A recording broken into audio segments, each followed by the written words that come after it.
Bali nung ano po, nung maging commitment ng SSD sa GCD yung Public Service Continuity Plan.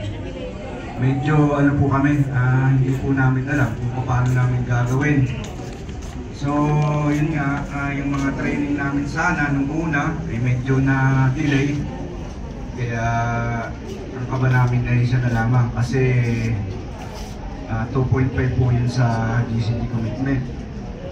Pero sa ngayon na marami palang mga support yung manggagaling sa mga kanya-kanyang offices, support ng mga managers, ng mga Bino, ng Sir Leo. So, kunti na lang yung kaba namin. Marami pala tayo magtutulungan para magawa natin ito. So, maraming salamat po sa mga tinulong niyo kung paano gawin, paano siya makumpletong gawin para maisubmit po namin makumpletong at yung commitment po namin ay matupad para hindi naman po yung aming 2.5 ay mawala sa DCT. So thank you po, yun lang po. Salamat. Maraming salamat.